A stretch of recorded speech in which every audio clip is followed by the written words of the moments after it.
320만 명, 지금 화염에 휩싸인 도시를 등지고 구호물자조차 없이 피난길에 오른 사람들의 숫자입니다. 반면에 저기 워싱턴이랑 예루살렘의 지도자들은 막 종말적 보복이니 정권 종식이니 이런 섬뜩한 단어들을 꺼내 들고 있죠. 네, 정말 살얼음판을 걷는 듯한 상황입니다. 여러분, 오늘 우리가 이 심층 분석에서 다룰 자료들은요, 그냥 단순한 뉴스 브리핑이 아니에요. 최근 유출된 군사 정보 보고서, 또 현지 특파원들의 긴급 타전, 그리고 UN 내부의 인도적 재앙 평가서까지 싹 다 모았습니다. 오늘 우리의 임무는 도대체 어떻게 이 중동 갈등이 외교적 완충지대를 건너뛰고 단숨에 전 지구적 대전의 전조로 격화됐는지 그 숨겨진 메커니즘을 파헤쳐보는 겁니다.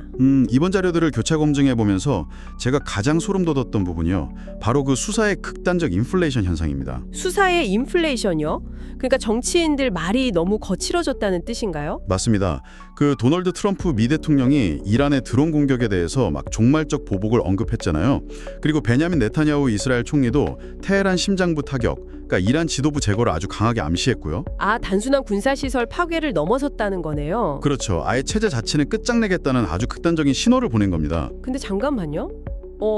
정치인들이 이런 식으로 막 과장해서 말하는 건 늘 있는 일 아닌가요? 국내 지지층 결집용으로 세게 나가는 강력한 블러핑일 수도 있잖아요.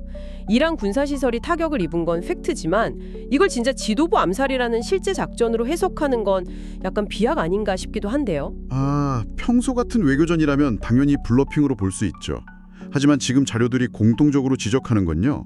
이 수사가 스스로 외교적 퇴로를 닫아버리는 구조적인 덫으로 작동하고 있다는 겁니다. 아하, 퇴로를 차단한다. 네, 군사시설만 무력화하면 나중에 복구나 보상 같은 걸로 협상할 여지가 남거든요. 근데 체제 종식을 공언해버리면 상대방인 이란 지도부 입장에서는 그냥 생존 모드로 돌입할 수밖에 없는 거죠. 와, 듣고 보니까 그 인질극 대치 상황에서 경찰이 확성기로 문 열고 나오면 무조건 사살하겠다 이렇게 외치는 꼴이네요. 상대방한테 항복이라는 선택지 자체를 없애버렸으니까 남은 건 끝까지 방아쇠를 당기는 것뿐이란 뜻이군요. 정확한 비유입니다. 정치적 수사가 지도자들의 운신폭을 좁혀버리고 그 외교적 오프램프, 즉 빠져나갈 길을 완전히 박살내버린 거예요. 결국 남은 건 물리적인 충돌뿐인 거죠. 진짜 브레이크가 고장난 치킨 게임이네요. 그럼 이 충돌이 도대체 어떻게 유럽 전체를 끌어들이는 건지 한번 보죠.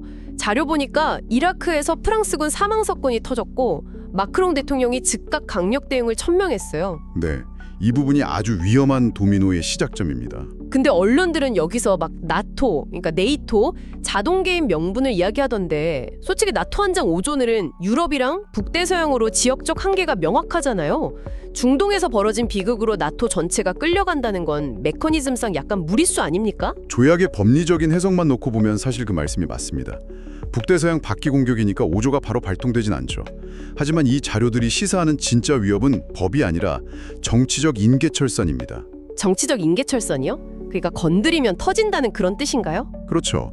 만약 프랑스가 자국군 사망에 분노해서 단독으로 보복 타격에 나서고 그 과정에서 이란 정규군이랑 전면전이 붙는다고 가정해보죠. 유럽의 핵심 군사 강국이자 핵 보유국이 중동 수렁에 빠졌는데 과연 미국이나 영국이 조약 문구를 핑계로 모른 척할 수 있을까요? 아, 조약의 빈틈을 우회하는 실질적인 동맹의 압력이라는 거네요. 그러니까 줄에 묶여서 등반하는 산악인들처럼 한 명의 절벽으로 떨어지면 법적 의무 때문이 아니라 생존과 연대의 압력 때문에 다 같이 빙벽으로 끌려 들어가는 구조군요. 바로 그겁니다. 동맹국 간의 그 군사적 상호 의존성 그리고 국내 정치적 압박이 조약의 한계를 덮어버리고 연쇄 개입을 강제하게 되는 거죠. 와, 정말 거대한 도미노 현상이네요. 자, 그럼 지도를 조금 더 내려서 실제 현장의 폭발력을 좀 보죠. 이번 자료 묶음에서 엄청 눈에 띄고 또 논란이 될 만한 대목이 하나 있었어요. 원문 보고서 중 하나가 이란의 경제 중심지인 두바이가 드론 공격으로 화염에 휩싸였다고 명시하고 있거든요. 네, 그 부분 저도 유심히 봤습니다. 여러분도 아시겠지만 두바이는 아랍에미리트, 그러니까 UAE에 있잖아요. 정보당국이나 분석가들이 이런 치명적인 지리적 오류를 범한 걸까요? 저도 처음엔 단순 오기인가 했는데 자세히 뜯어보면 이게 사태의 본질을 찌르는 엄청난 통찰입니다. 영토상으로는 두바이가 UAE가 맞죠. 하지만 수십 년간 강력한 제재를 받아온 이란 경제가 숨통을 트는 거대한 역의 금융 허브이자 우회 무역의 핵심 기착지가 바로 두바이거든요. 아, 그러니까 이란의 실질적인 경제 혈줄이 두바이에 있다는 뜻이군요. 네, 소스들이 두바이를 이란의 경제 중심지로 표현한 건요. 이곳의 화염이 곧 이란 자금줄의 물리적 절단을 의미한다는 뜻입니다. 이 갈등이 이미 걸프만 전체 경제 인프라로 퍼졌다는 명백한 증거인 거죠. 실물 경제가 불타는 여파가 단순히 주가 하락으로 안 끝난다는 게 진짜 공포죠. 지금 미 이스라엘 연합군 공습이랑 경제 붕괴를 피해서 발생한 피난민이 무려 320만 명을 넘었어요.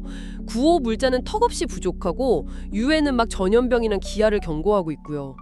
네, 우리는 종종 이런 수백만 단위의 통계를 볼 때 현실 감각을 잃곤 하는데요. 그니까요. 당장 오늘 밤에 물 한 모금 없는 국경 사막지대로 320만 명이 쏟아져 들어간다고 여러분 한번 상상해 보세요. 이건 단순한 인도주의적 슬픔이 아니라 그냥 주변국 시스템 전체를 연쇄 붕괴시키는 거대한 인구학적 무기가 되는 거잖아요. 전적으로 동의합니다. 320만 명의 이주는 그 자체로 엄청난 지정학적 압력이 됩니다.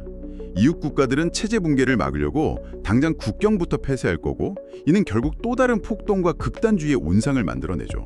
아, 그럼 국제사회가 인도적 개입이라는 명분으로 또다시 궁대를 파병해야 하는 참혹한 악순환이 완성되겠네요. 네, 누구도 통제할 수 없는 카오스에 빠지는 겁니다. 정말 브레이크가 고장난 게 아니라 아예 지도자들이 브레이크 페달을 모조리 뽑아버린 상태로 질주하고 있는 거군요. 여러분, 오늘 이 무거운 분석을 마치면서요, 여러분이 스스로 고민해 볼 수 있는 도발적인 질문을 하나 던지고 싶습니다. 네, 어떤 질문이죠? 만약 이 압도적인 연쇄 반응 속에서 전쟁을 막고 질서를 유지해야 할 기존의 국제연합이나 동맹체제가 완전히 무용지물이 돼서 붕괴한다면 말이죠.